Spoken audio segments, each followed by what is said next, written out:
Donc, je propose qu'on commence par discuter ce que je vous ai présenté sur l'article de Calon sur les coquilles Saint-Jacques et les marins pêcheurs. Qu'est-ce que ça vous inspire, cette affaire de coquilles Saint-Jacques et de marins pêcheurs? Ouais. Moi, ce que je me dis, c'est que ce genre de cas, ça marche pour des ressources, on va dire physiques, bien mesurables. Par exemple, si, je ne dis pas tout à fait la même chose, si on s'intéresse à des problèmes qui touchent l'air, la qualité de l'air, ou des problématiques un peu plus, un peu plus abstraites d'un point de vue scientifique. Là, on ne peut pas. Là, c'est facile d'isoler un coin de la baie pour faire des études scientifiques, mais dans ces cas-là, ça ne peut pas. Ça par contre pour qui abiotique. Ouais. Ça, abiotique, c'est une famille. Oui. Bah, prenons la qualité de l'air. Prenons la qualité de l'air en ville. Prenons la qualité de l'air en ville. Il y a bien des gens qui essayent de poser des propositions du genre le véhicule électrique est un point de passage obligé que je vous propose. Et si vous preniez ce point de passage obligé, on arriverait... On peut faire exactement le même raisonnement. Hein. On peut dire, avec le véhicule électrique, les gens qui veulent résoudre la crise de santé publique que représentent les particules, la pollution de l'air en ville, trouveraient une solution à leurs problèmes. Les constructeurs automobiles trouveraient une solution à leurs problèmes en changeant de produit et en pouvant continuer à le vendre. Les personnes qui désirent un moyen de transport autonome trouveraient une solution à leurs problèmes, alors que pour l'instant, on n'arrive pas à concilier la solution à ces problèmes. Et donc, on est dans une dynamique d'innovation où il y a des gens qui disent, voilà, ça pourrait faire le bon point de passage obligé. Donc, la problématisation, c'est l'exposé de ce principe. Et après, on peut se mettre à expérimenter. Par exemple, le système de Autolib, c'est bien une expérimentation à petite échelle.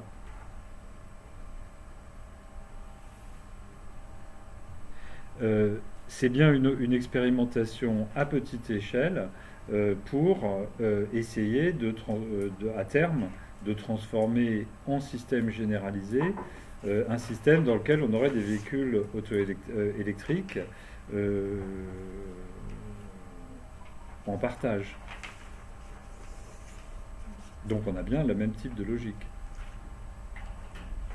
Et puis bien sûr, il y a des gens qui vont vous dire, mais non, ce point de passage obligé, il n'est pas bien du tout, parce que de toute façon, une voiture électrique, c'est encore une voiture, ça consomme d'autres ressources ou ça pose d'autres problèmes écologiques que les particules fines. Donc la logique, si vous voulez, d'aller vers une solution par un travail d'innovation, on la retrouve sur toutes sortes de problèmes d'environnement. Il me semble que le point de passage obligé, il suppose à chaque fois de l'innovation technique. Donc ça passe par la technique, ça passe par la science. J'imagine que c'est pas forcément le cas dans l'environnement. Bon, la question de la pollution, j'imagine par exemple, même si c'est pas je ne discute pas de la solution, ça n'est bien le cas, mais le sujet du covoiturage par rapport au fait d'utiliser chacun sa voiture, c'est pas une solution technique. Il n'y a pas d'innovation, c'est juste un changement d'organisation sociale. Oui, donc votre question, je répète la question parce que c'est enregistré. Votre question c'est est-ce que le point de passage obligé est nécessairement un point de passage obligé technique? La réponse est non. Hein, on peut très bien avoir des innovations qui sont d'ordre social. Ceci étant, votre exemple du covoiturage, qu'est-ce qui a fait bondir le covoiturage dans les dernières années? C'est la technologie. Pardon? Grâce à la technologie des plateformes. Hein, donc c'est Blablacar et les plateformes. Donc en fait, même des innovations qui sont fondamentalement des innovations institutionnelles ou autres, très souvent entraînent dans leur sillage des innovations techniques ou sont permises par des innovations techniques. Et du coup, ça me donne l'occasion de vous donner l'épilogue de cette histoire de coquille Saint-Jacques. Il y a 3 ans, je suis allé voir où en était ce dossier des coquilles Saint-Jacques, parce que jusque-là, je me contentais de l'analyse de Calon qui date des années, en fait, des années, c'est à la fin des années 70, son observation de terrain. Et aujourd'hui, la pêcherie de coquilles Saint-Jacques de Saint-Brieuc se porte bien, grâce à un système de régulation institutionnelle des prises bien en place, qui permet de limiter les captures, de limiter l'arrivée des pêcheurs au extérieur à la zone, etc. Vous avez vu les conflits avec les Anglais quand ils viennent pêcher la coquille. Mais en fait, cette régulation, elle est rendue possible donc par le fait que les pêcheurs se sont donné des règles de ne pas pêcher plus que le stock ne produit, enfin que la production naturelle de coquilles. Mais comment on connaît la production naturelle de coquilles ? Pour connaître la production naturelle de coquilles, il faut être capable de voir quel a été le recrutement des larves de l'année d'avant. Donc il faut connaître la biologie de reproduction de la coquille Saint-Jacques et il faut mettre en place des dispositifs de capture de larves sur lesquels on va mesurer le nombre de larves qui se fixent et à partir de là, on va en déduire le potentiel de production de l'année d'après pour, au fur et à mesure, réguler de manière durable la production de coquilles Saint-Jacques. Et donc, l'innovation technique des fameux chercheurs, elle n'a pas eu pour débouché d'augmenter la productivité de la pêcherie de Saint-Jacques. En revanche, elle est devenue le point de passage obligé qui permet de se mettre d'accord sur le constat du niveau de population de coquilles Saint-Jacques et à partir de là, rend possible un vrai système de règles qui s'appuie sur une vraie connaissance du stock de coquilles Saint-Jacques. Justement, j'avais une question à ce sujet-là, parce que la gestion patrimoniale, on part du principe que l'écosystème s'autogère et que nous, il faut juste qu'on ne consomme pas trop d'une manière durable et responsable. Mais quand on parle donc, de l'innovation, donc selon Calon, est-ce qu'il n'y a pas un risque de jouer un peu aux apprentis sorciers et de sans prendre en compte tous les acteurs? Imaginons que là, ils n'ont pas pris en compte une certaine espèce, et puis en mettant les sacs et les cordes, on risque de faire que ça va marcher, peut-être que les coquilles Saint-Jacques vont augmenter, mais derrière, il y a une population de crabes spécifiques qui on n'a pas pris en compte au départ, et cette innovation-là va les gêner, eux, et intervenir dans l'écosystème et gêner d'autres espèces, par exemple. C'est clair, l'histoire d'environnement est pleine de ça. Les problèmes d'environnement, ils viennent souvent de ça, d'une innovation, d'une activité, oui, c'est ça, oui. C'est des excès je ne sais pas quoi vous dire d'autre. Oui, la tentative d'innovation. Alors, dans le langage de Calon, en fait, ce qui se passe, c'est que si les gens, au lieu de faire ce qu'ils faisaient jusque-là, choisissent de prendre le point de passage obligé, ils vont aussi couper d'autres relations. C'est-à-dire qu'en créant de nouvelles relations, ils vont couper d'autres relations. Et donc, en fait, effectivement, c'est un réagencement du système social et écologique. Et ce réagencement, dans pas mal de cas, il peut avoir une face extrêmement négative. Je vous prends l'intensification de l'agriculture. On voit bien que c'est un point de passage obligé qui permet d'avoir à la fois du revenu pour les agriculteurs. Je me place en arrière, dans les années 50, 60, 70. Du revenu pour les agriculteurs, une production agricole qui permet de sortir de la famine de la guerre, etc. Et donc tout le monde prend le point de passage obligé. Puis après on s'aperçoit que ça donne des produits alimentaires de moins bonne qualité nutritionnelle, que ça amène à polluer l'environnement et à épuiser les ressources naturelles, qu'on ne renouvelle pas la fertilité organique des sols. Et bien oui, on est passé par un point de passage obligé, on a du coup arrêté de passer par d'autres points de passage obligés, et on a créé des problèmes d'environnement. C'est extrêmement limité comme système, celui qui est très compliqué à mettre en place. Limité. Là, vous débouchez sur un truc qui est très philosophique. C'est limité. Ça veut dire qu'en tête, vous auriez l'idée d'un système total qui, lui, n'aurait pas aucun inconvénient, ou qui permettrait de se mettre tous d'accord pour un mode de vie qui n'aurait pas d'inconvénient. Mais ça, c'est une vue de l'esprit, ça n'existe pas. C'est-à-dire que le mode de vie, il est le résultat permanent d'une négociation qui est en même temps sur les connaissances, sur les techniques et sur ce qu'on fait. L'idée que les mesures qu'on prend devraient s'inscrire dans le cadre d'un accord total sur tout, entre tout le monde, je comprends que cette idée existe, mais c'est une idée totalitaire par définition, hein, puisqu'il s'agit de penser qu'il y a un modèle total pour tout le monde qui résout tous les problèmes dans le meilleur équilibre. Cette idée, elle a... Enfin, pour moi, elle n'a aucun crédit, quoi.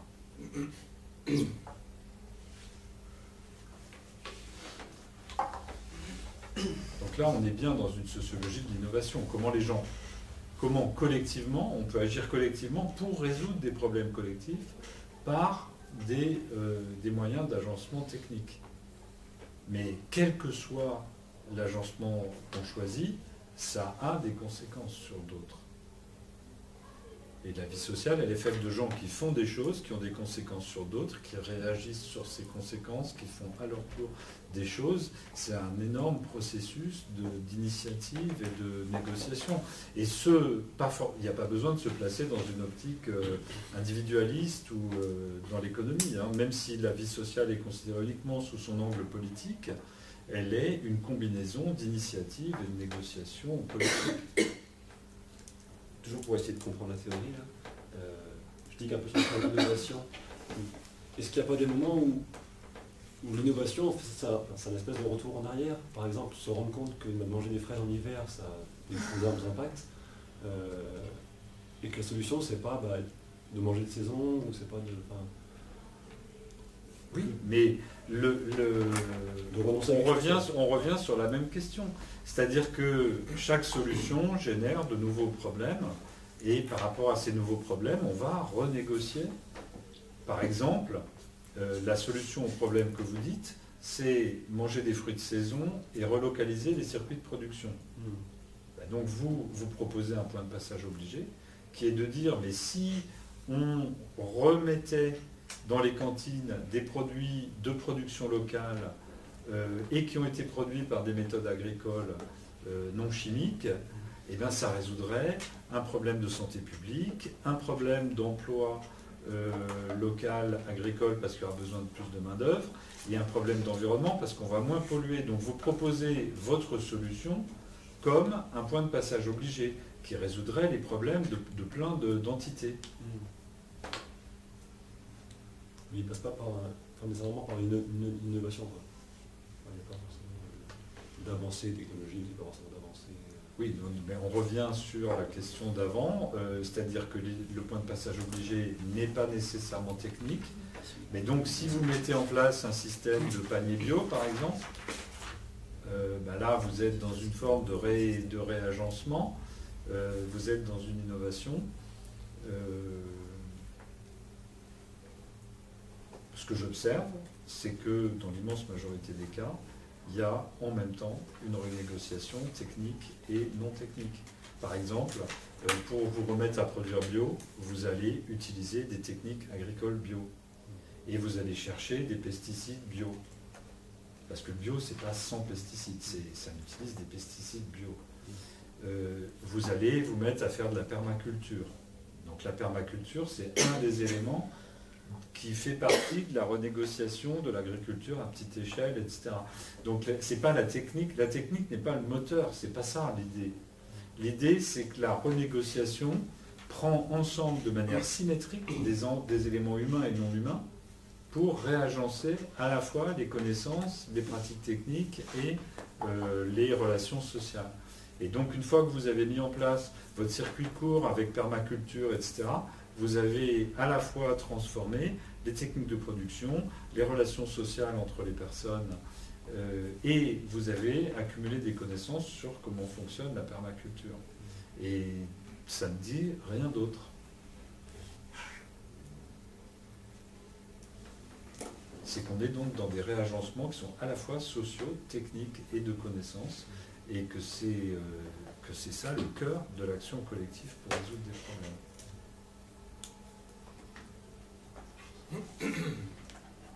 Donc par exemple, pour revenir à la discussion de la pause, si quelqu'un pense que le fait de ne plus manger de viande du tout constitue un point de passage obligé. La théorie, c'est une traduction au sens de Calon, c'est-à-dire que ça répond à des besoins humains et non humains.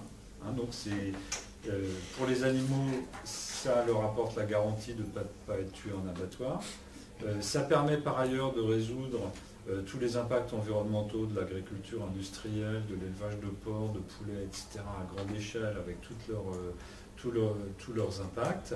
Par ailleurs, ça peut apporter des avantages dans la santé de l'alimentation, dans une situation où on mange trop de viande et où on mange des viandes qui sont préparées d'une manière qui est mauvaise pour notre santé. Et puis, par ailleurs, ça permet peut-être de nourrir plus d'humains si on est dans une optique où on pense que c'est bien d'être dans une dynamique positive démographique. Donc, là, on dit OK, là, il y a plein d'entités humaines, non humaines, qui chacune correspondent à un problème, et peut-être que ce point de passage obligé-là permettrait de résoudre le problème.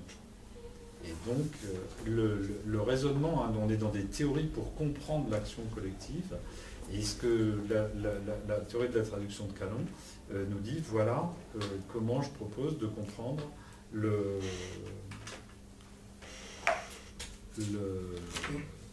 la réorganisation pour résoudre des problèmes écologiques. Elle est en même temps épistémologique, technique et sociale, sans qu'on puisse le séparer, et elle porte sur une négociation dans laquelle participent à la fois les humains et les non-humains.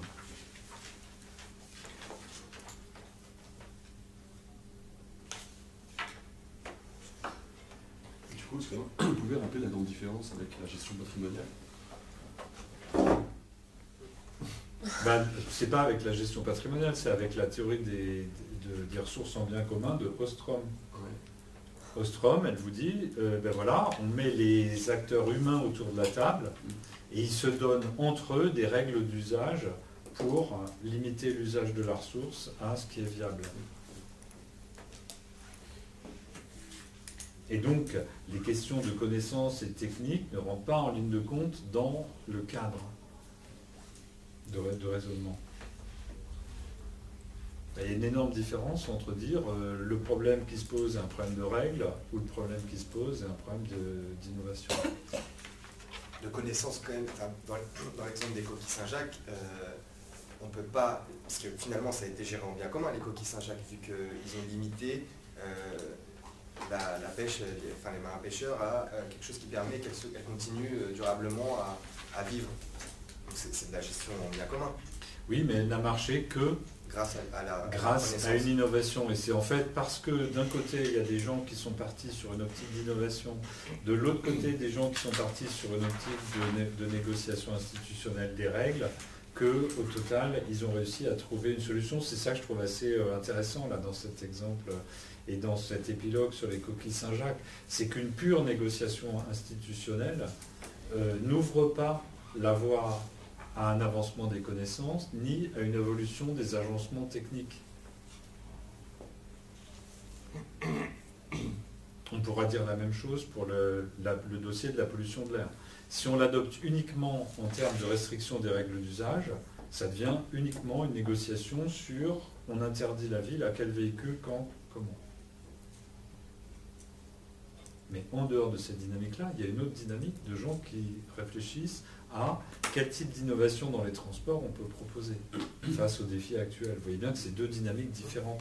Et le fait de poser le problème comme un problème de restriction par des règles, ou de poser le problème comme un problème de réagencement dans une négociation à la fois technique, scientifique et organisationnelle, c'est pas la même manière de poser le problème et ça ne débouche pas sur le même monde.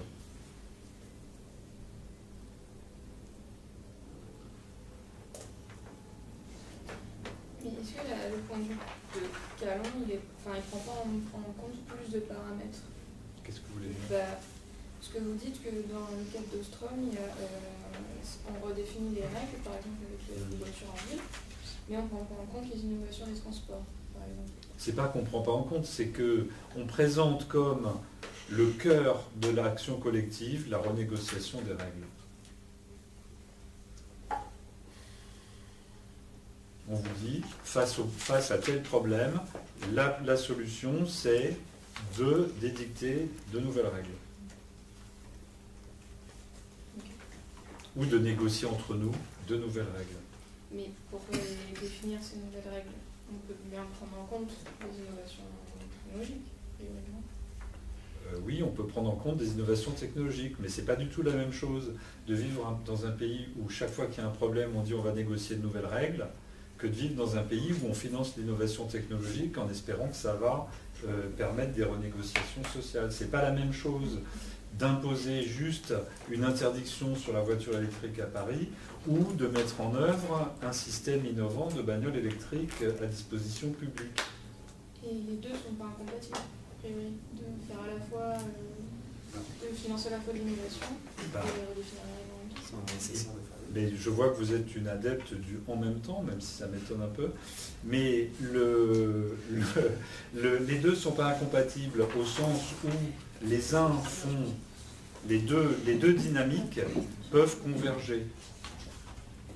Mais en revanche, une initiative, il faut qu'elle choisisse quel est son angle d'attaque principal.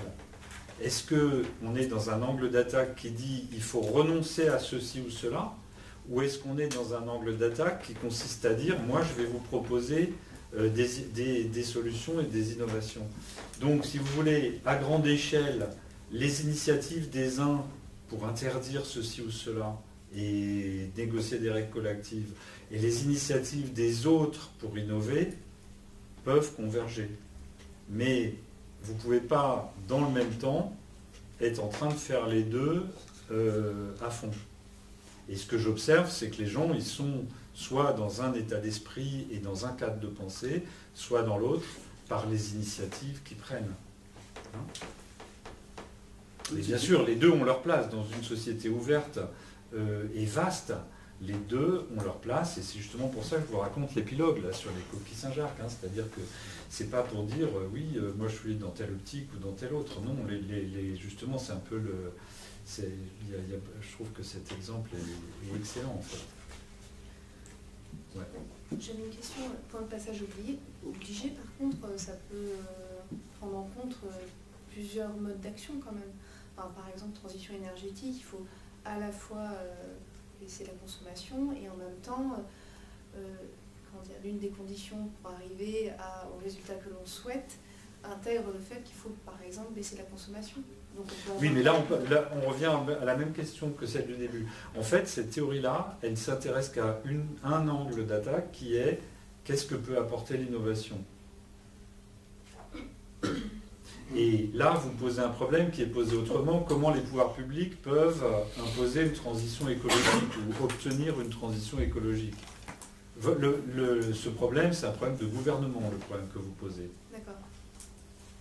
Donc oui. C'est pas une transformation, c'est ce que vous voulez dire, c'est pas un réagencement technique, organisationnel, etc.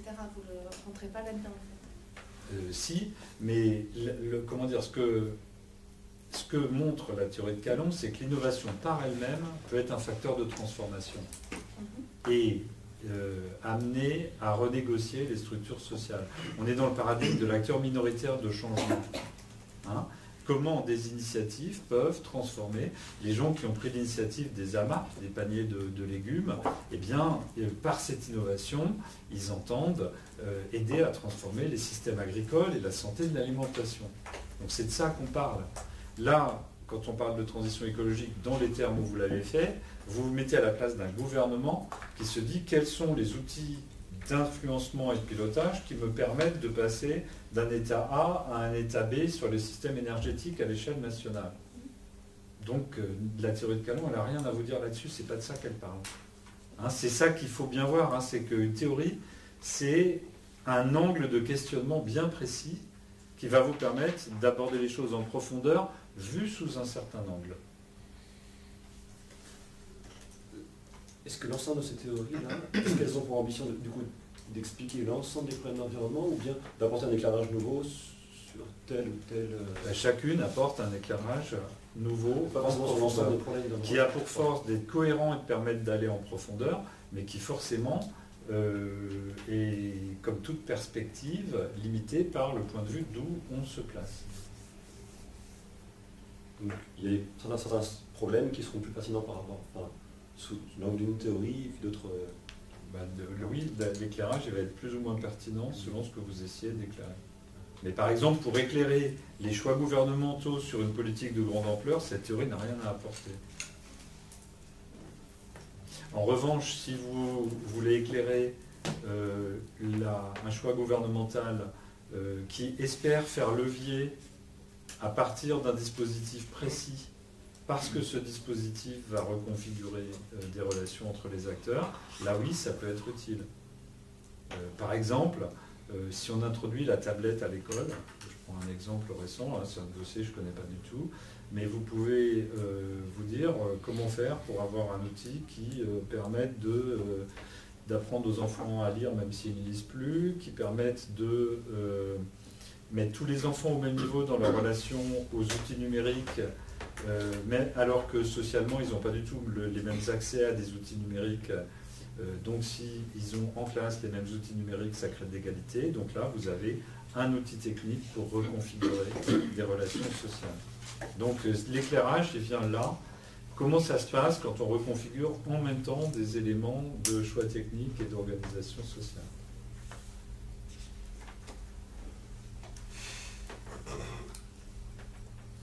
Ce qui n'est pas facile à voir, c'est qu'en fait, effectivement, les théories, elles éclairent sous un certain angle.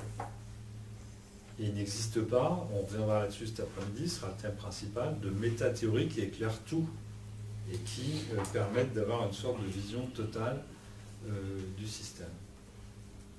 Maintenant, on va passer dans un autre aspect qui est les politiques de la nature. Donc c'est un livre de Bruno Latour, 1999. Alors comme pour toutes les théories, là on va partir du souci qui anime Bruno Latour. C'est quoi le truc qu'il a déclenché pour proposer ça? Eh bien, c'est le rejet frontal du scientisme, c'est-à-dire l'idée que les scientifiques pourraient dire ce qui est possible, et ensuite les politiques pourraient choisir à l'intérieur de ce qui est possible. Ce rejet, il vient du fait que cette manière de raisonner donne aux scientifiques un pouvoir énorme, c'est-à-dire qu'ils peuvent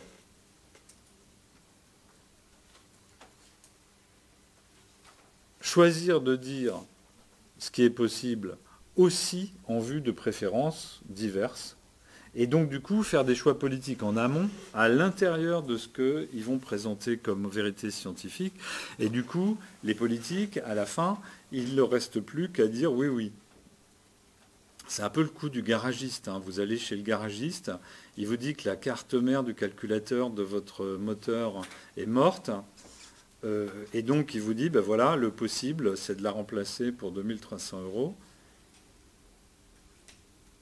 Ben vous, votre capacité de négociation, elle est très faible à ce stade-là. Donc ce qu'il nous dit, c'est la même chose. Si on pense... et donc il faut un modèle alternatif. Donc voilà comment il représente ça. Il nous dit, voilà, le modèle habituel de la relation entre science et société, c'est les scientifiques nous sont une sorte d'assemblée des choses. Hein. Ils parlent au nom de la réalité matérielle. Ils nous disent voilà ce qui est possible. Et puis après, les politiques, eux, ils seraient uniquement au nom des préférences humaines et des valeurs. Et ils diraient, ah, ben, dans ce qui est possible, je choisis ça. Mais donc si en matière de choix collectifs, par exemple sur l'environnement, les scientifiques sont comme le garagiste, eh bien ils vous disent, ben voilà, le possible c'est ça. Et puis maintenant, il n'y a plus qu'à choisir. Mais si vous présentez un choix binaire ou un choix étroit, etc., vous ne savez pas si, dans la manière dont ils ont expliqué la situation réelle, il n'y avait pas des pré-choix, des choix qui ne vous ont pas expliqués et qui sont en fait des choix politiques. Donc pour Latour, le Parlement politique, il se retrouve dans ce modèle-là complètement coincé, comme le client à qui le garagiste dit, ben voilà, c'est soit changer la carte mère du moteur, soit bonne chance, quoi. Et donc, ce que nous dit Latour, c'est donc on ne peut pas accepter ce modèle des relations entre science et société, et on va adopter un autre modèle fondamental qui consiste à dire, ben voilà, on est dans un collectif en voie d'expansion, ce collectif qui comprend à la fois les humains et les choses.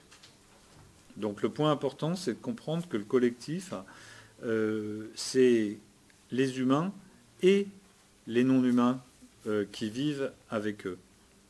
J'insiste sur ce point. Nos modes de vie, c'est des modes de vie avec des objets. Tous les modes de vie sont des modes de vie avec des objets.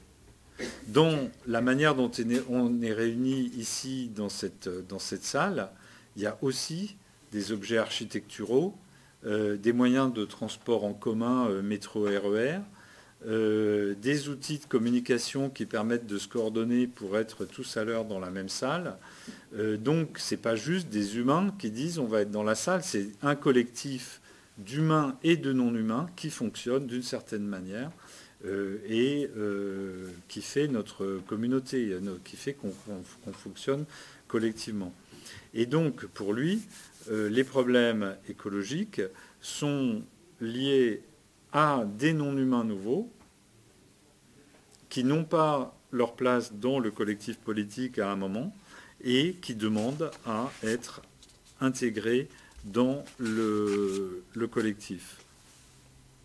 Je passe à la deuxième diapo après. Et donc, je vous donne un exemple, le trou dans la couche d'ozone. Donc là, on doit se situer, j'ai des problèmes de date, le trou dans la couche d'ozone, c'est les années 80, je crois. Donc, on se situe... 80 ou... Ouais, j'ai un doute là d'un coup. Toujours est-il que l'histoire du trou dans la couche d'ozone, personne ne sait, il n'existait pas avant que des scientifiques disent, eh bien on a cartographié la partie supérieure de l'atmosphère et on s'aperçoit qu'il y a un trou dans la couche d'ozone, c'est-à-dire qu'il y a une décroissance brutale, rapide, de la partie d'ozone, de la teneur en ozone sur une partie du globe.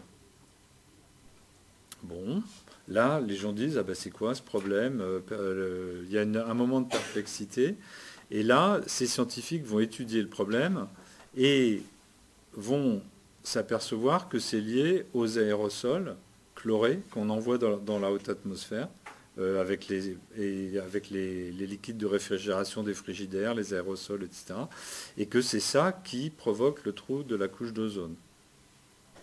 Donc, là, il y a une phase intense que Latour appelle la consultation, dans laquelle on étudie quelles sont les conséquences dans le trou de la couche d'ozone. Donc là, on s'aperçoit que ça multiplie les risques de cancer dans les pays qui sont exposés, par exemple l'Australie, les risques de cancer de la peau. On se demande dans la consultation combien ça coûterait de remplacer les technologies dans les frigidaires et dans les aérosols pour plus utiliser les gaz qui sont nocifs pour la couche d'ozone. On consulte les personnes, les industriels, les consommateurs, pour savoir si c'est possible sur un plan pratique, s'ils sont d'accord sur un plan pratique, pour se demander comment on pourrait les convaincre. À ce stade-là, dans le stade de la consultation, on est juste dans le fait d'étudier toutes les causes et les conséquences du problème, pour dire, ah ben, oulala, perplexité, c'est est-ce qu'il existe un vrai problème ? Une fois qu'on se dit oui, il existe un vrai problème, là on commence à explorer en profondeur. Est-ce qu'il existe des solutions pour faire autrement? Qu'est-ce qu'on peut faire autrement? Quelles conséquences ça aurait de faire autrement? Qui seraient les gagnants et les perdants si on fait autrement? Là-dessus, mais là on n'a rien changé à ce stade-là. Pour changer quelque chose, il va falloir vraiment décider de mesures d'action et donc changer nos priorités. Donc dans le cadre de la couche d'ozone, une fois qu'il y a eu toutes ces consultations, dans un cadre de conférence internationale, les États ont décidé d'interdire les aérosols qui nuisent à la couche d'ozone. Alors là, c'est la re-hiérarchisation, en ce sens qu'il y a des gens qui avant étaient bien positionnés dans le système et qui sont expulsés, par exemple les fabricants de gaz aérosol. Et puis il y a d'autres gens qui deviennent gagnants, c'est-à-dire ceux qui vont fabriquer les technologies alternatives au gaz aérosol. Et donc on re-hiérarchise les technologies, les acteurs, les agents industriels, les différents types de consommation. Et donc on débouche sur un monde organisé autrement et qui a ses priorités autrement. Une fois que cette renégociation a eu lieu, tout le monde adopte finalement ces nouvelles règles. Et ces nouvelles règles vont passer pour naturelles. Et c'est la phase de l'institutionnalisation.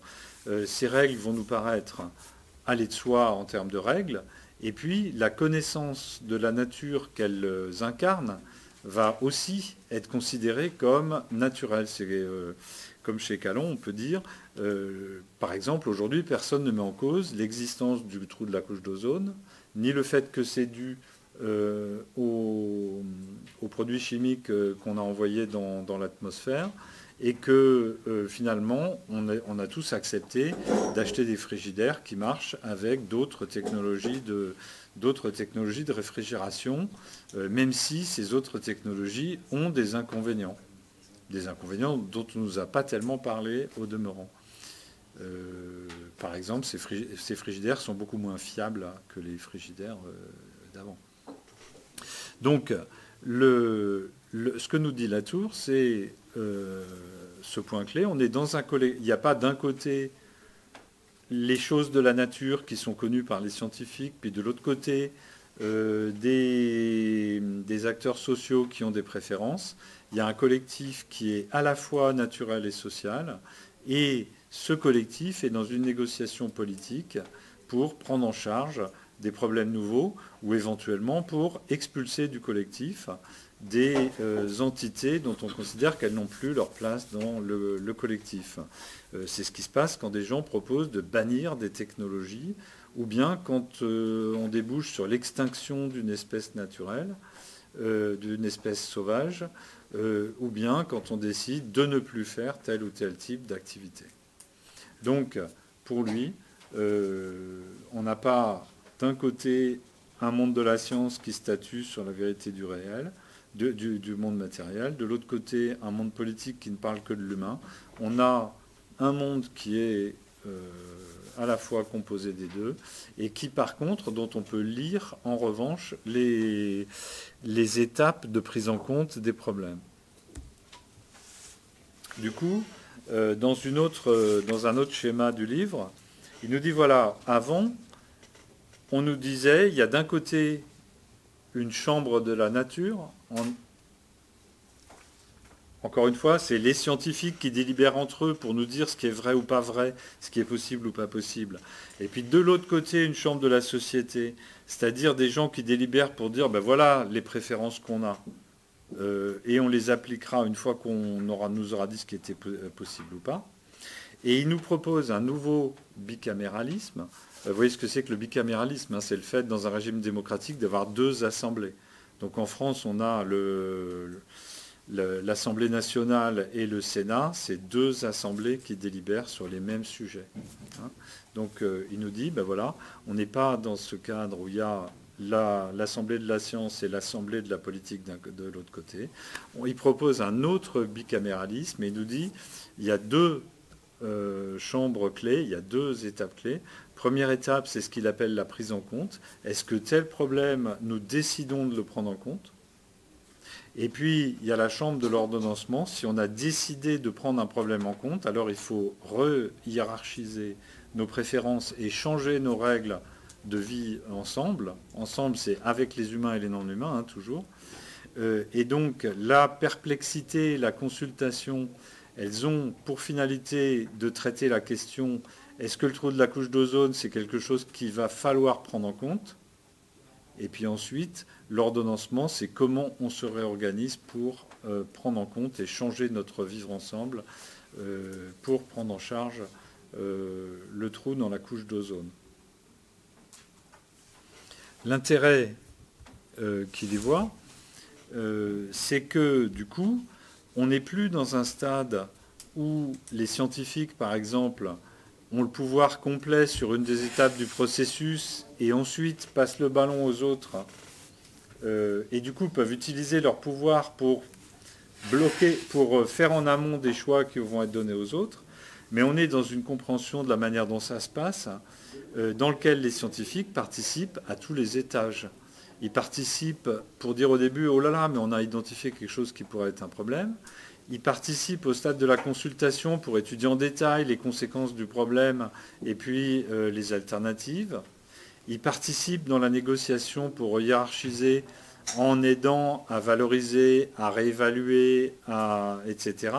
Et ils participent au niveau de l'institution en disant désormais la vérité scientifique c'est ça, on a accepté l'idée que tel type de produit par exemple causait tel type de maladie et donc en même temps on a stabilisé ce corps de connaissances et on a passé une réglementation qui a été acceptée par tous sur cette maladie. Donc du coup, on pourrait faire la même chose pour les politiques. Les politiques qui jouent des rôles à toutes les étapes du processus, depuis l'alarme jusqu'à l'institutionnalisation. Les économistes, c'est la même chose. Et donc, du coup, on n'est plus dans cette espèce de système de représentation séquentielle que lui juge complètement trompeuse, où les scientifiques parlent d'abord et les politiques parlent après. On est dans un cycle qui mobilise les différents corps de métier à toutes les étapes. Pour moi, l'apport majeur de cette approche-là, des cadres de pensée et des concepts qu'il nous propose, c'est que, et c'est aussi le projet de Latour, ça rend compte de manière beaucoup plus fidèle de la réalité dont sont pris en charge les problèmes d'environnement. Vous prenez n'importe quel dossier d'environnement qui a été résolu, vous regardez et vous observerez qu'on est passé par ces différentes étapes. Et donc cette description de la manière dont ça se passe et dont les problèmes sont pris en charge, ou au contraire d'ailleurs, dont on refuse de les prendre en charge, c'est-à-dire qu'ils échouent à un stade quelconque du cycle, elle est beaucoup plus fidèlement décrite. Les concepts qui sont proposés là sont beaucoup plus utiles pour décrire ce qui se passe vraiment que ne le sont l'idée de vérité et de connaissance scientifique, puis ensuite de décision politique sur les valeurs. Donc il y a un contresens qu'il faut éviter, qui serait une mauvaise compréhension des aspects de théorie de l'acteur réseau et de celle-là en particulier. Il ne nous dit pas voilà comment on devrait faire, puisqu'il nous dit c'est déjà comme ça qu'on fait. C'est-à-dire si je prends des problèmes d'environnement du passé comme le trou de la couche d'ozone, que j'étudie le processus, c'est comme ça que je peux le décrire. Ce qu'il nous dit, c'est que nous nous intoxiquons nous-mêmes en essayant de raconter la manière dont nous réglons les problèmes environnementaux avec un récit où on sépare la science et la politique. Les scientifiques nous disent que, et on sait donc, et puis après c'est un choix de valeur. Ils nous disent ça ne décrit pas la réalité dont ça se passe, de la manière dont ça se passe. Mais du coup, quand on veut améliorer le processus, ça nous emmène dans la mauvaise direction. Puisque ça nous emmène dans la direction, il faudrait que les scientifiques et le monde scientifique soient encore plus purs, jusqu'à ce qu'ils aient une vérité absolue. Et puis après, on pourrait projeter les valeurs. Il nous dit justement le fait d'avoir une mauvaise description de la manière dont ça se passe et une fausse compréhension de la manière dont ça se passe nous dirige dans une fausse piste pour améliorer les choses. Pour améliorer les choses, il faut partir d'une manière fidèle de montrer et de comprendre le processus par lequel on prend en charge les problèmes d'environnement. Et là, on est sur des bases plus saines pour pouvoir améliorer. Est-ce que la phase d'alarme fonctionne bien, la génération de la perplexité, ou bien est-ce qu'on étouffe trop facilement les alarmes?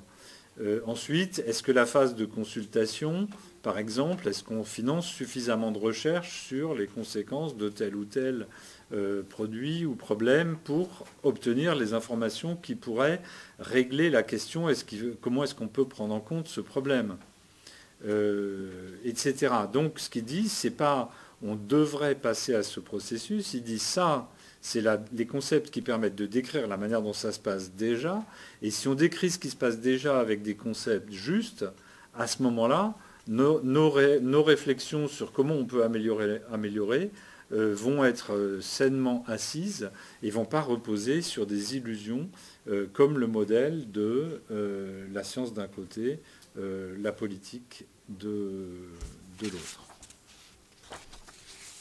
Donc ça n'est pas du tout trivial, hein, ce cadre de pensée, c'est un recadrage très important par rapport à des habitudes de pensée qu'on a.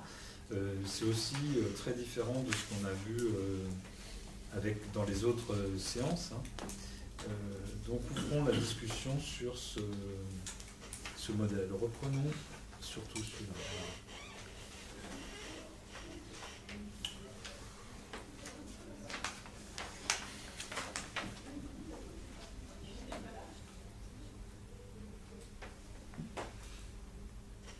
Est-ce que ça peut poser problème ou du moins induire des courts-circuits dans le processus s'il y a des gens qui ont des doubles casquettes, par exemple de scientifiques et de politiques en même temps, ou s'ils ont des, je sais pas, une sorte de multifonction dans le processus? Là, on revient sur la question de l'expert neutre. On va dire les choses autrement. Il y a pratiquement personne qui n'a pas une double casquette. Donc si vous éliminez les gens qui ont une double casquette, il reste plus grand monde pour essayer de résoudre les problèmes. Et d'autre part, la discussion, elle n'est jamais complètement séparée entre discussion scientifique et discussion politique. Donc il vaut mieux avoir des gens qui ont des doubles casquettes. Non, justement, il faut sortir de ce dilemme infernal. Soit les gens sont... Non mais c'est un atout, je veux dire, à la limite pour le processus du coup. Pas forcément, parce qu'en fait, le point clé, c'est que tout le monde discute avec tout le monde à toutes les étapes. C'est-à-dire que dès les premières étapes du processus, la discussion implique déjà des politiques, des acteurs divers et des scientifiques. La question n'est pas est-ce qu'ils ont des pures casquettes, la question est est-ce que chacune des préoccupations, la préoccupation d'avoir une connaissance meilleure, la préoccupation de poser des problèmes pertinents pour la société et la préoccupation de faire tenir ensemble la société, est-ce que ces préoccupations sont bien représentées à toutes les étapes? Vous voyez ce que je veux dire? Ça change la manière de poser le problème. Et on n'est pas dans un cadre où on discute d'abord entre scientifiques, puis après on va dire aux politiques quelles sont les options. On est dans un cadre de pensée où on constate qu'à toutes les étapes, tout le monde discute. Dans le cas de Pasteur et des vignerons du Jura, ils discutent ensemble dès le départ, avant le programme de recherche. Ils discutent ensemble pendant le programme de recherche. Ils discutent ensemble à la fin du programme de recherche. Et ce n'est pas des mondes étanches les uns aux autres, et ce n'est pas des mondes où il y a un des mondes qui arrive à une conclusion et qui ensuite va la négocier avec les autres, avec les experts. Tout au long du processus, le monde scientifique, politique, économique, en fait, les perspectives scientifiques et économiques discutent ensemble pour faire avancer la prise en compte du problème. Du coup, la séparation des pouvoirs, elle est entre, on va dire, l'aspect scientifique et l'aspect politique, elle ne concerne pas les personnes, mais les compétences. En gros, c'est pas... Genre, ça ne veut pas dire qu'une personne qui a le rôle de consultation ne peut pas être la même personne qui a le rôle d'instituer. Tout le monde participe à toutes les phases du processus, oui, dans des rôles et des capacités différents. Donc, c'est pas pareil d'être ministre, oui, ou d'être chercheur, ou d'être producteur de ceci ou de cela, ou d'être consommateur, ou d'être citoyen. Donc, tout le monde participe à toutes les étapes dans des capacités différentes, mais c'est pas du tout la même vision du monde de dire je suis dans un monde scientifique et on construit la vérité avec les scientifiques, ou de dire je suis un scientifique avec d'autres dans un monde qui va discuter à toutes les étapes des problèmes sur lesquels on travaille. Est-ce que ça répond à votre question? Oui.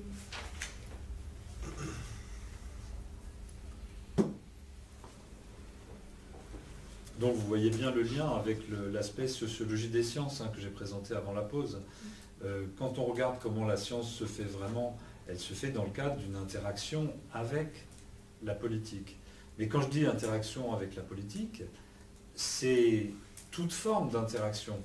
Je reviens sur le problème de la viande. Un chercheur en diététique dans un organisme de recherche qui se dit « mon but c'est de montrer qu'on peut manger sainement sans manger de viande », le contenu même de sa recherche est déjà dans une discussion politique. Donc c'est à toutes les étapes que la discussion a lieu entre des gens qui ont des compétences différentes à des degrés divers, sachant qu'effectivement c'est rarement 100% si vous voulez. Les acteurs économiques sont aussi un peu des acteurs politiques, les acteurs politiques sont aussi des acteurs économiques. Donc la question est celle de voir si la discussion se déroule dans des bonnes conditions.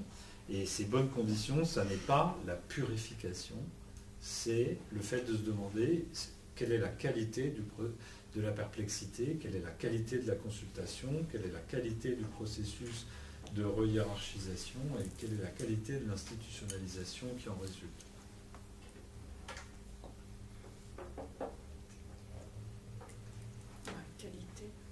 Qualité de l'institutionnalisation qui en résulte m'appelle à des questionnements sur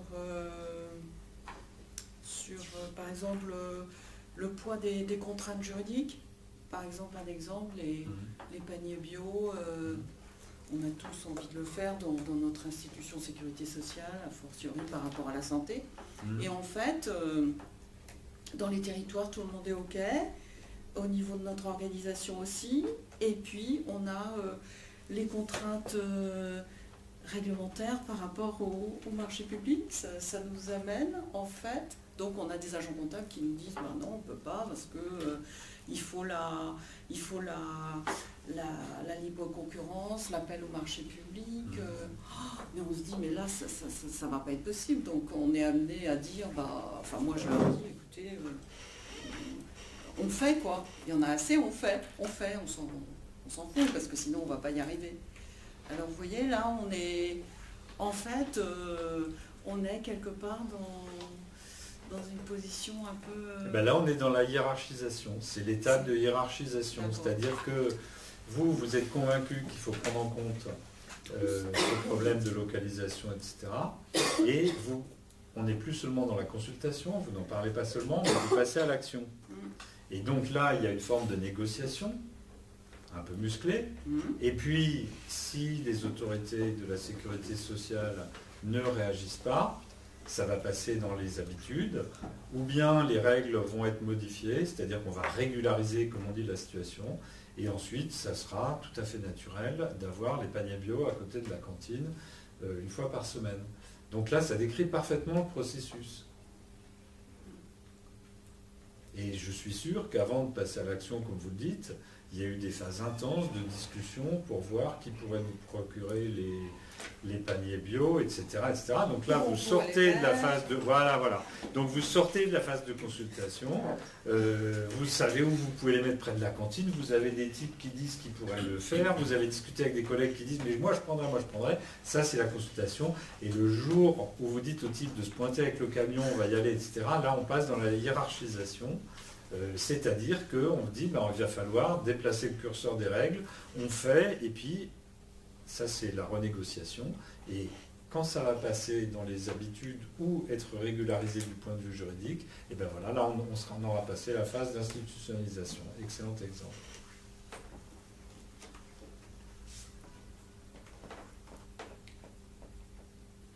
Et la perplexité, peut-être que si vous remontez encore un tout petit peu plus tard en arrière, vous allez vous rappeler du jour où en discutant pour la première fois avec certains collègues, vous en dites quoi? C'est quoi cette histoire de panier? Ça c'est la perplexité. Oui, aujourd'hui ils ne disent plus ça du tout. Aujourd'hui ils peuvent vous dire, me casse pas les bonbons avec ton histoire de panier. Mais ça c'est différent, c'est plus de la perplexité. Là c'est la hiérarchisation. Ok?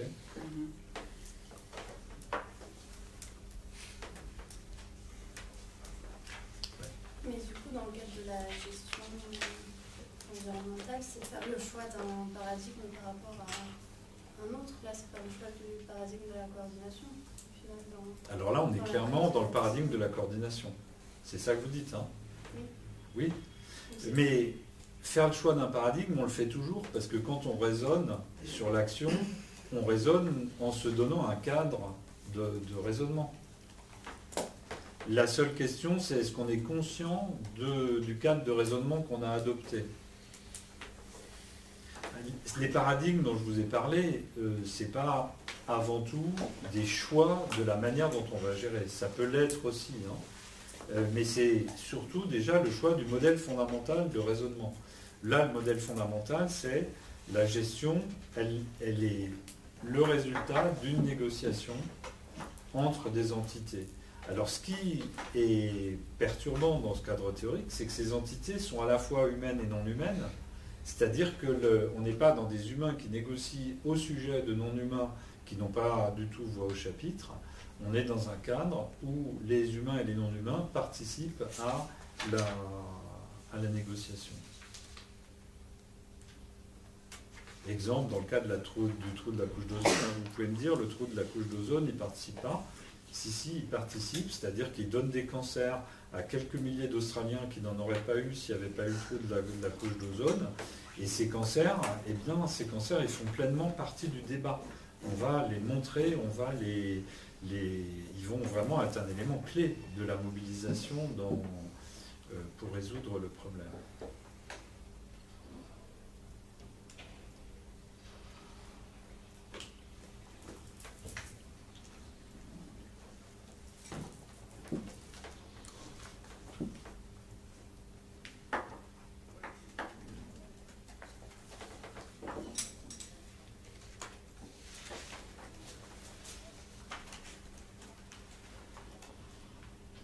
D'autres, ouais. En même temps, ça correspond finalement à la réalité, donc c'est important de connaître la façon dont ça fonctionne, mais pour autant, ça pourrait aussi, dans les pistes d'amélioration, conduire justement à sortir le politique des premières étapes. Enfin, on pourrait aussi raisonner comme ça, quelque part. Mais ce que dit Latour, c'est que c'est justement comme ça qu'on raisonne. C'est-à-dire qu'on a bien vu dans la discussion en première partie de la matinée, comment faire pour que les sciences soient pures et indépendantes. Enfin, moi, je l'ai entendu de vous, ça. Comment faire pour que les sciences soient pures et indépendantes. Donc, ce que dit Latour, c'est que ça fait 100 ans que c'est ça, la piste d'amélioration qui obsède tout le monde, mais qu'en fait, ça repose sur une conception fausse de la nature de la science et sur une conception abusive que c'est la porte ouverte à un abus de pouvoir des scientifiques. Ou à un abus de pouvoir qui passe par les scientifiques comme le levier pour abuser du pouvoir.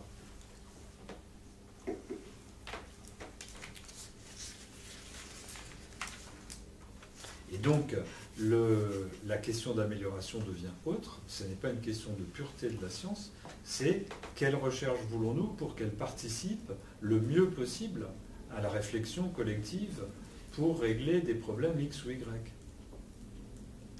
Par exemple, est-ce qu'on choisit d'avoir 180 chercheurs qui bossent sur le génome du maïs et 20 chercheurs qui travaillent sur des problèmes environnementaux, ou bien est-ce qu'on choisit d'avoir 60 chercheurs qui travaillent sur le génome d'un panier de plantes plus diversifié et 140 chercheurs qui travaillent sur un autre panel de problèmes?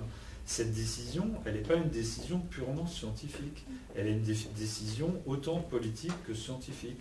Donc ça illustre bien l'idée que pour améliorer, il faut partir d'une compréhension juste de ce qu'est la science et de ce qu'est la politique. Et donc ensuite, la politique, ça n'est pas juste une question d'arbitrage entre des valeurs. Donc en fait, au lieu de changer... de sortir le politique, on va essayer de changer le politique plutôt, quelque part. Enfin, les orientations du politique qui ont une conséquence sur le scientifique. Quoi.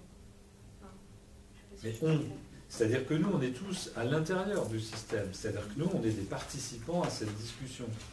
Hein, le fait qu'on soit intéressé par les problèmes d'environnement veut dire qu'on a plutôt envie de faire prendre des problèmes d'environnement et de dépasser la perplexité des autres de faire avancer la consultation et de négocier des rehiérarchisations, c'est ça que ça veut dire.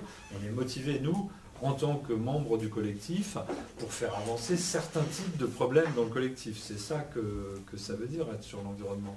Mais cet avancement, il suppose à la fois qu'il y ait des gens qui aient des compétences politiques, des compétences scientifiques, d'autres gens. Vous voyez ce que je veux dire? On n'est pas tout seul. Et les politiques ne sont pas responsables en dernier ressort. On est dans un cercle où chacun dépend des autres dans cette renégociation permanente. Ils sont responsables en dernier ressort sur le plan politique. Mais ça ne veut pas dire qu'ils sont responsables en dernier ressort.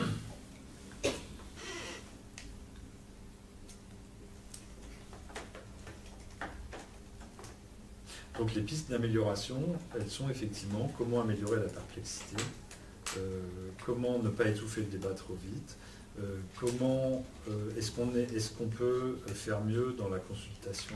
Je vous prends un exemple d'hier, dans mon fil de Twitch, dans ce que je suis, je vois passer une pétition par 170 scientifiques contre le déploiement de la 5G. Donc la 5G, c'est la génération suivante de téléphones mobiles. Or, cette 5G, elle va avec des flux d'ondes beaucoup plus forts que la 4G. Et donc, ces scientifiques disent, on ne sait pas, il y a toute raison de penser que ça peut être un énorme problème de santé publique d'augmenter à ce point-là la densité d'ondes. Ben voilà, là, on est dans la perplexité, c'est-à-dire dans la phase où il y a des types qui tirent la sonnette d'alarme, d'autres qui disent, mais c'est quoi cette histoire, vous nous cassez les bonbons, qu'est-ce qu'on va faire, etc. Et donc, la question, c'est maintenant, est-ce que, en tant que collectif, on entend suffisamment ce genre d'alarme? On pourrait poser la question inverse. Est-ce qu'en tant que collectif, on se laisse distraire par toutes sortes de gens qui crient au loup? Mais donc, c'est une question c'est à nous de voir. Est-ce qu'on trouve que, par exemple, cette alerte sur la 5G, est-ce qu'on est réceptif? Est-ce qu'on est perplexe au lieu d'être bouché à l'émery? Et ensuite, qu'est-ce qu'on lance comme consultation? Est-ce que les pouvoirs publics financent suffisamment de recherche sur ça? Ou bien, est-ce que les chercheurs ont mobilisé toute leur énergie pour mettre au point la 5G sans en utiliser du tout pour se demander quel impact pourrait avoir cette 5G? Donc, est-ce que la consultation fonctionne correctement?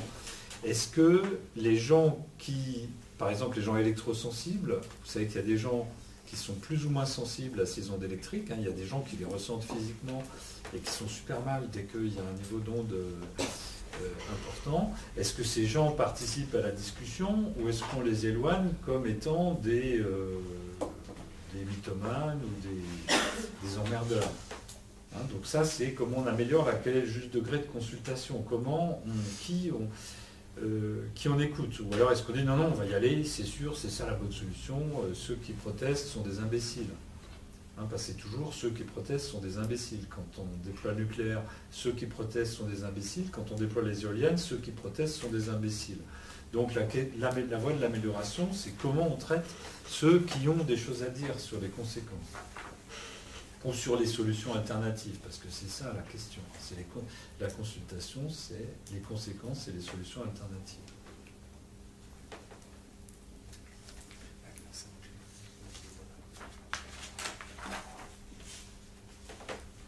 Oui, donc je prenais la 5G parce que sur la 5G, on est juste au niveau de la perplexité. Je ne sais pas si vous en avez entendu parler. Il n'y a pas encore eu de procédure de débat public généralisé là-dessus. Il n'y a pas eu encore moins, bien sûr, de renégociation sur oui ou non on la met en place. Pour l'instant, il y a juste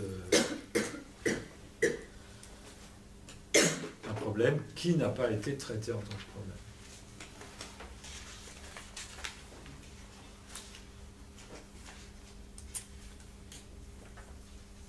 Et ce qui fait la perplexité, c'est le fait que l'existence même possible du problème, si c'était le genre de problème qui n'a aucune conséquence sur les gens, au cas où on le prend en compte, on n'est pas très perplexe, on s'en fiche. La perplexité, elle vient dans la disproportion entre un problème qu'on ne connaît pas ou qu'on connaît à peine, et l'énormité des conséquences par rapport à la trajectoire. Si vous voulez, là, tout le monde est parti à fond en disant, bon, ok, on a eu la 2G, la 3G, la 4G, c'est bon, la 5G. Et là, d'un seul coup, la perplexité, elle vient du décalage. On dit, mais attends, là, on ne s'était pas posé la question, et les conséquences, elles sont potentiellement gigantesques, sur le plan économique, sur le plan de l'organisation technologique, etc. Hein, c'est ce décalage de la perplexité, et c'est ce décalage qui est la base de tout le cycle pour traiter un problème. Là, il y a intérêt à se bouger. Si la 5G est effectivement une catastrophe de santé publique, il est temps de commencer à vraiment étudier le problème et de l'instruire correctement dans les différentes étapes. Du coup, là, pour la 5G, par exemple, c'est qui va traiter le problème? Parce qu'il y a déjà des entreprises qui ont commencé à travailler dessus, à développer des choses liées à la 5G. Donc, du coup, eux, ils ont commencé et du coup, personne n'a discuté de ça avant. C'est comme... donc, c'est qui? C'est les membres du collectif. Tous les membres du collectif. Comment ça se passe? Dans un collectif, si quelqu'un fait quelque chose et que personne ne dit rien, il ne se passe rien. Hein? Imaginez que vous arriviez avec votre plat de choucroute pour le manger pendant le cours. Si personne ne dit rien, que moi je dis rien, qu'il ne se passe rien, voilà, il ne se passe rien. Maintenant, si vous dites, c'est à qui de régler ce genre de problème et de dire s'il y a un problème ou pas. Hein, si vous arriviez avec votre plat de choucroute, votre assiette, votre serviette et tout, il y aura une perplexité peut-être. Il y en a qui se diraient, ah merde, qu'est-ce qui se passe pour est-ce que c'est logique? Puis, est-ce que ça me fait chier ou pas qu'elle mange sa choucroute? Alors, ceux qui sont à côté vont dire à l'odeur. Et puis d'autres, bon, allez, si elle veut manger sa choucroute, je suis loin, j'entends pas le bruit de fourchette, ça ne me dérange pas. Donc, dans un collectif, si vous voulez, la question qui va intervenir, elle ne se pose pas dans l'absolu et a priori, elle se pose sur chaque problème. Qui est interpellé par l'annonce. Et puis après, il peut y avoir une consultation et n'importe qui peut prendre l'initiative. Par exemple, ça peut être un des membres du groupe qui dit oui, moi ça me gêne, l'odeur c'est dégueulasse, ton truc. Ou bien ça peut être moi qui dis excusez-moi, les règles c'est qu'on ne mange pas de choucroute pendant les cours. Là c'est un peu difficile de dire à ceux, je sais pas, des entreprises comme Orange qui ont commencé à développer la 5G et mis de l'argent dedans, de leur dire arrêtez. C'est difficile, mais c'est bien ça qui se passe sur un collectif. Si vous arrivez avec votre choucroute, que vous avez faim et que vous avez payé votre choucroute, c'est difficile pour vous d'entendre que vous n'allez pas manger. Oui, mais du coup, c'est un peu... Le débat, là, c'est un peu biaisé. C'est pas biaisé. C'est que... oui, mais c'est la nature même de la vie collective. La vie collective, c'est qu'il y a des gens qui ont envie qu'on vive comme ceci, ou qui ont envie de faire cela, et d'autres qui leur disent mais non, je ne suis pas d'accord pour que tu fasses ceci ou cela. C'est une énorme négociation, une lutte politique si vous voulez. Et donc, qui est responsable? Ça nous ramène un peu à la SGE, c'est-à-dire que la SGE elle dit il y a un acteur d'environnement qui, pour traiter le problème, il faut qu'un acteur d'environnement se mobilise. La SGE elle prend les choses de l'autre bout. Elle dit moi je m'intéresse. Je commence le raisonnement à partir de l'acteur qui dit non, là je ne suis pas d'accord, je veux que ça change sur le plan environnemental. Et puis lui, il va rentrer en négociation avec d'autres. Oui, là c'est pas pareil, c'est pas que je n'aime pas la choucroute, c'est que, je reprends votre exemple, et je sais même pas si l'odeur me dérange en fait. Parce que là, oui, mais bien sûr, la perplexité c'est ça. La perplexité c'est ça. Quelqu'un ne peut pas se dire, bon bah voilà, moi je vais prendre position contre parce que je ne sais même pas si c'est un effet sur moi encore. Mais oui, mais c'est ce qui se passe dans la plupart des problèmes. Au départ, vous ne savez pas. Les gens ne connaissent pas le problème, ça fait partie. Est-ce que ça m'affecte ou pas finalement? J'en sais rien. Mais dans ce cas, c'est pas une force extérieure au collectif de prendre une décision de lancer des recherches sur la 5G? Mais il n'y a personne extérieur au collectif. Où est-ce que vous voyez des gens extérieurs au collectif? Vous prenez quoi en fait en référence pour le collectif? Pour moi, le collectif, c'était ceux qui développaient la 5G justement. Pas du tout. Le collectif, c'est l'ensemble de la communauté politique. Alors là, c'est très important. Le collectif, c'est l'ensemble de la communauté politique. Dans l'exemple des paniers bio, Le collectif, c'est l'ensemble de la caisse d'assurance maladie et dont ça n'est qu'un des minuscules enjeux à un moment donné de savoir si les gens vont accepter qu'on vende des paniers bio à la sortie de la cantine. Non, le collectif, c'est la communauté politique dans laquelle on vit. Mais dedans, il y a forcément ceux qui développent la 5G. Mais bien sûr, c'est ça l'essence même du truc. Il y a ceux qui veulent faire rentrer cette entité dans le collectif en disant on a un nouveau pote, ça s'appelle la 5G, qui fait partie du collectif. Et les autres, est-ce qu'ils sont d'accord pour que cette 5G fasse partie de notre mode de vie désormais? Et qu'on dorme avec les ondes tous les soirs. Donc si vous n'êtes pas d'accord pour dormir avec les ondes de votre voisin qui a la 5G, il va falloir négocier dans le cadre du collectif en disant tu as un nouveau copain mais je ne veux pas dormir avec lui. Eh oui. Donc on est dans une négociation permanente, dans un affrontement permanent, où il y a des gens qui pensent que certaines entités ne devraient pas être dans le collectif, et donc il faut essayer de les en sortir. D'autres qui essayent de faire rentrer des entités collectives, mais ça n'est rien d'autre qu'une communauté politique. Toute communauté politique se pose la question qui est membre ou pas du collectif, qui on essaye d'expulser du collectif, quelle technologie on veut arrêter, quel type de personnes on veut empêcher de faire ce qu'ils font. On est bien dans tout ce qui est politique est une lutte. Donc, disons une négociation qui a une part de lutte. Et donc la question c'est qui va scoltiner la lutte. En dehors de la question qui est membre du collectif ou non, c'est aussi je pense qu'il faut une reconsidération de la structure du collectif, dans le sens que c'est normal qu'il y ait qu'ils aient travaillé depuis autant de temps sur le développement de la 5G et qu'il n'y a aucune étude qui a été faite jusque-là. On est quand même pas mal avancé. Ça me paraît étonnant que ce soit que c'est un peu plus ancien, mais qu'il y ait si peu de personnes. Je vais redire ce que vous dites autrement. Moi, en tant que membre du collectif, je trouve ça anormal que ce soit seulement à ce stade qu'on se pose sérieusement la question des impacts des ondes. Il y a un énorme déficit de consultation. Et donc, on s'apprête à passer directement à l'acte sur la 5G sans avoir clairement étudié les conséquences et les alternatives. Donc, il n'y a pas eu suffisamment de consultation. Mais cette remarque-là, elle fait partie même de la vie du collectif. Vous voyez ce que je veux dire? Il faut remettre en cause la structure, comment le collectif est fait, comment le collectif réfléchit plutôt.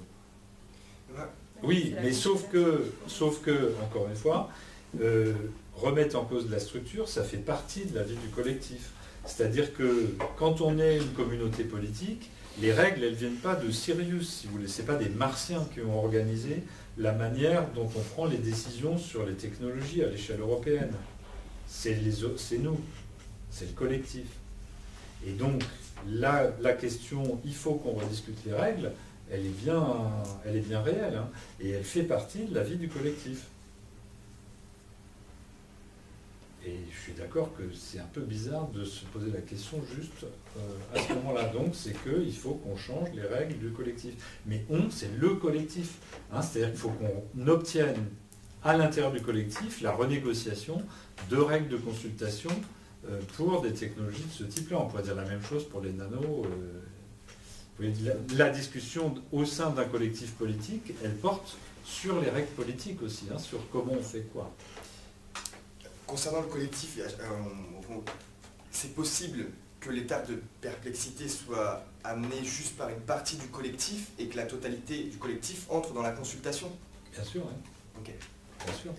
Mais de même que dans n'importe quel collectif, il y en a un qui lève le doigt et qui soulève une question, et puis elle devient l'objet ou qui pousse une gueulante, ou qui et ça devient l'objet d'une consultation. Mais donc la manière dont nous propose de voir les choses la Tour, c'est de regarder le collectif et de regarder ce qui se passe. Le point important, c'est que les non-humains font partie du collectif. Je vais vous en donner un exemple dans le champ de l'environnement. Yann Laurence, qui est un économiste qui a travaillé beaucoup sur la biodiversité, les processus de décision, etc.,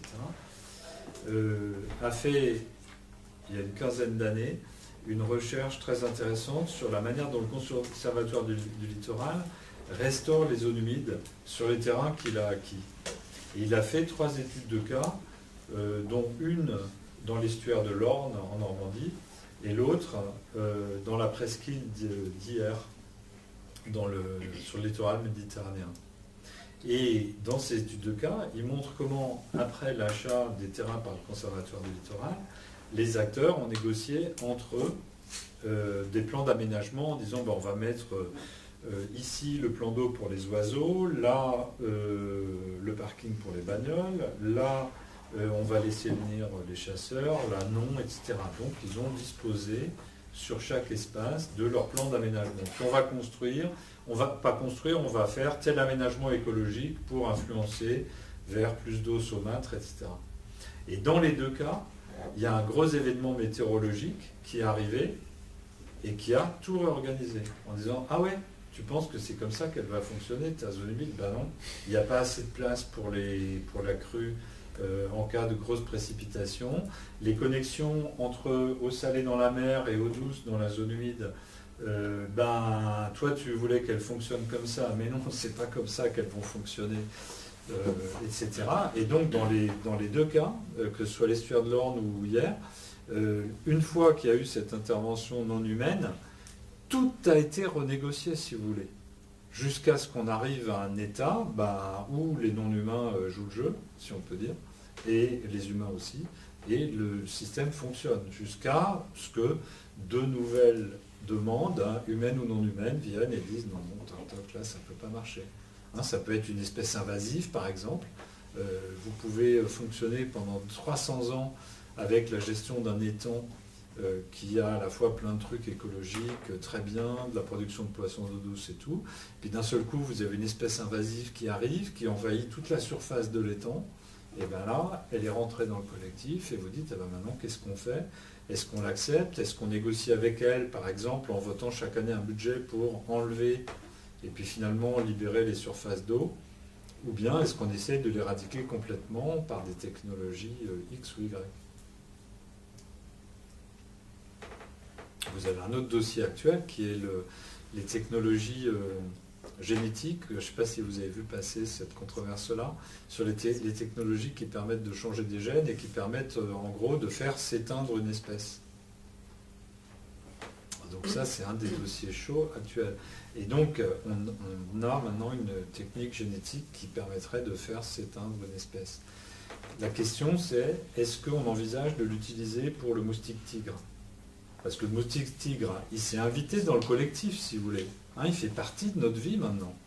Il est là, voilà. Il est là avec les maladies qu'il a derrière lui et tout. Donc, comment on négocie avec lui? Est-ce qu'on met des insecticides pour qu'il reste pas trop gênant? Et on a une technologie qui pourrait peut-être l'éliminer entièrement, la faire disparaître de la surface de la Terre. Est-ce qu'il faut l'utiliser?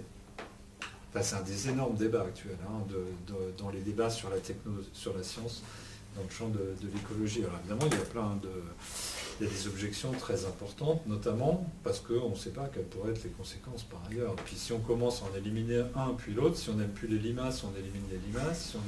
On voit bien que c'est comme ça que ça commence les grosses bêtises écologiques. Et donc pour Latour, c'est une discussion dans le cadre du collectif. Lui, il arrive et dit « Ok, coucou, je suis là, nous, qu'est-ce qu'on dit quoi ?» Et puis lui, il réagit au type de mesures qu'on prend. Il peut évoluer, muter, il peut nous surprendre. Les non-humains, les non-humains font partie de la vie. Excellent. Vous pouvez nous refaire une petite biographie rapidement de Bruno Latour, parce qu'on en parle pas mal, j'ai lu des bouquins là aussi. D'où il vient? Qu'est-ce qu'il a fait? Pourquoi il va, il a fait des études de philosophie et d'anthropologie. Il a travaillé dans le même laboratoire ensemble avec Michel Calon pendant au moins 20 ans. Et donc il y a des traits communs très importants entre leurs deux cadres théoriques. Est-ce que vous les voyez?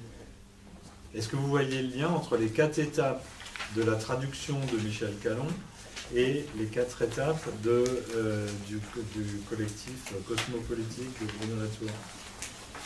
englober tous les acteurs. Bon. Vous voyez qu'ils ont en commun cette idée que les non-humains font partie intégrante de la dynamique de négociation de laquelle on vit ensemble. Le point de passage obligé, ce serait l'étape de hiérarchie de l'organisation du système. Non, ce serait les 4 étapes. Ouais. En fait, le point de passage obligé, il est dans les 4 étapes.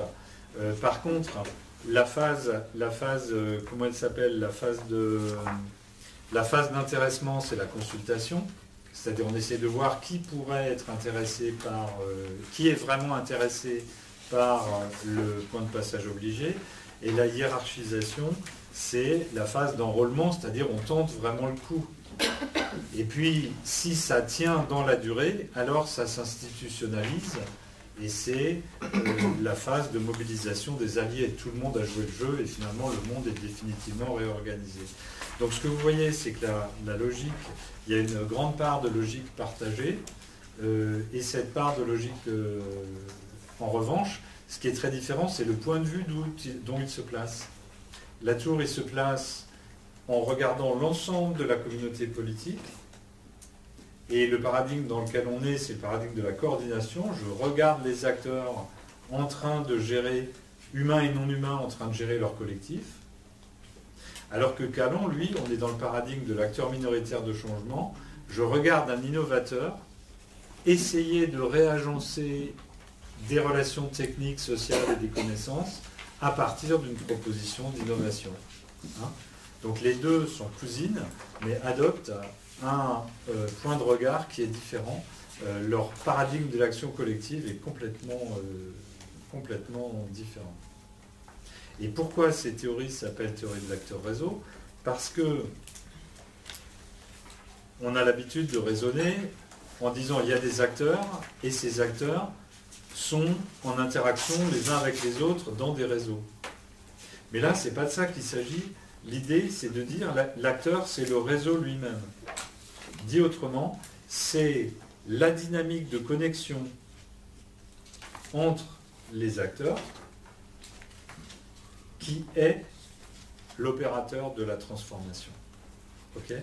Et donc, l'idée, c'est que c'est le réseau, dans sa dynamique de transformation des relations, qui est l'acteur clé. Donc ce réseau, il va s'appeler le collectif dans Latour. C'est la dynamique du collectif qui constitue la gestion dans l'optique de Latour. C'est la connexion entre les acteurs par le biais de la traduction qui est le facteur de transformation. Ça n'est pas tel ou tel acteur. Ce n'est pas les scientifiques qui vont transformer la gestion de la coquille Saint-Jacques, c'est les connexions qui marchent et qui n'existaient pas avant et qui vont réagencer la situation.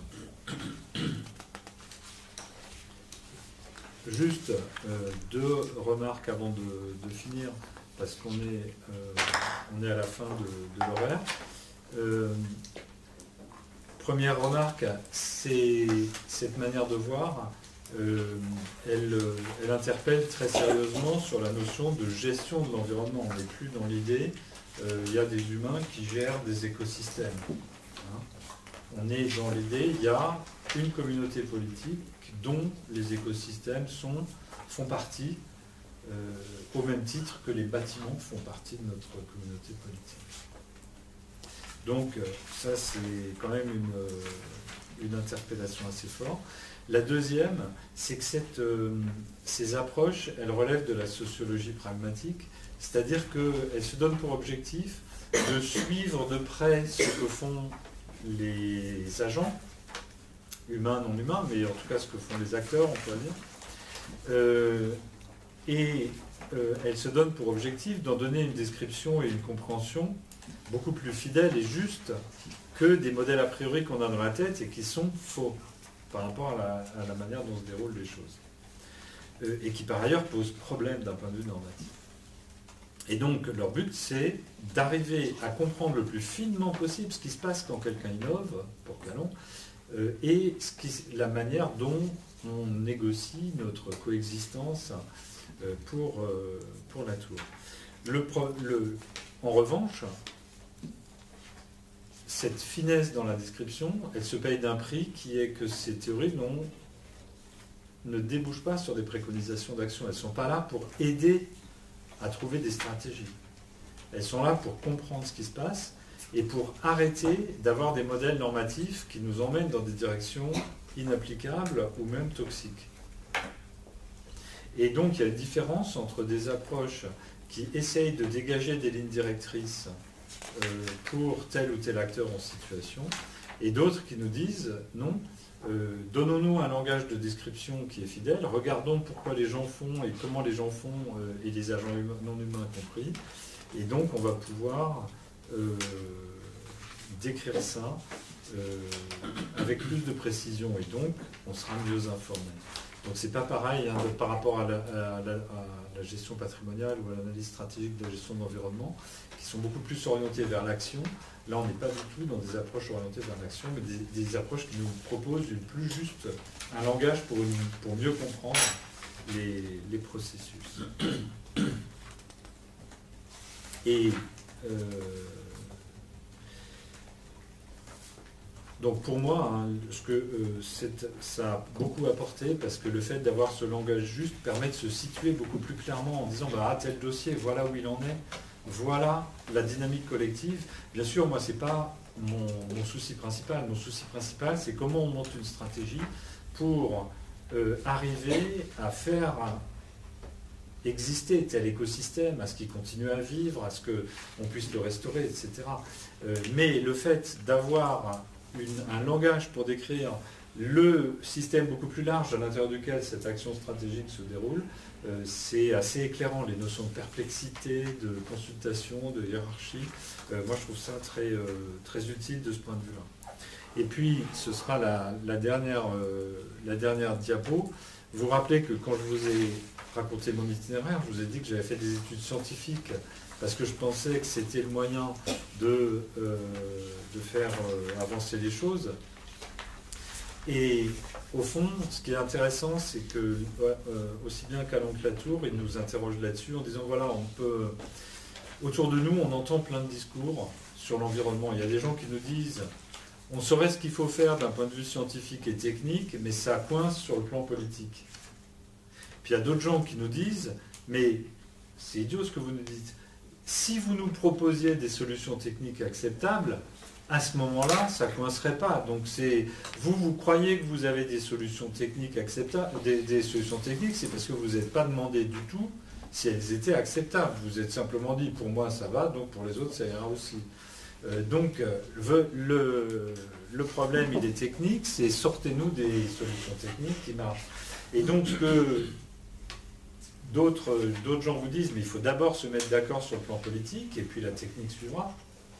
Et d'autres disent, mais non, c'est les solutions technico-économiques qui entraînent avec elles la renégociation du collectif politique. Ce que je trouve intéressant, c'est que les approches là, de Calon ou de Latour, elles nous montrent que, en fait, c'est un cercle. C'est-à-dire que les choix techniques, les choix politiques et l'avancement des connaissances, ils avancent ensemble. On ne peut pas marcher que du pied droit ou que du pied gauche. Les deux sont dans une dynamique où ils s'entraînent ou se bloquent l'un l'autre. Et donc, il n'y a pas lieu d'adopter définitivement un point de vue du genre en environnement, techniquement on sait ce qu'il faudrait faire, mais c'est la politique qui coince. Oui, d'accord, mais si ce qu'on peut faire, c'est des choses qui sont politiquement pas acceptables, non, on peut savoir quelle est la solution possible qu'une fois qu'elle est politiquement renégociée et techniquement mise en place. Et là, on a construit un monde autre.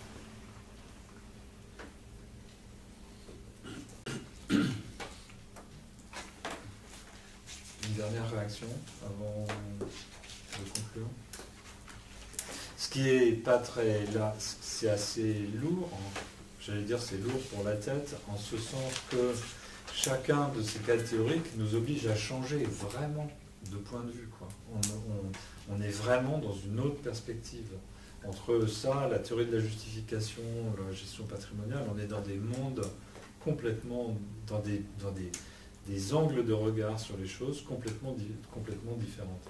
Et donc ça nous questionne sur nos habitudes, les postulats qu'on considère comme évidents, et puis aussi nos réflexes normatifs. Vous voyez ce que je veux dire? Si on est convaincu qu'il faut purifier le travail scientifique pour pas qu'il y ait d'interférence politique, ce raisonnement, il devient, après, au terme de la négociation, on s'aperçoit que oui, non, on ne peut pas purifier dans l'absolu le travail scientifique.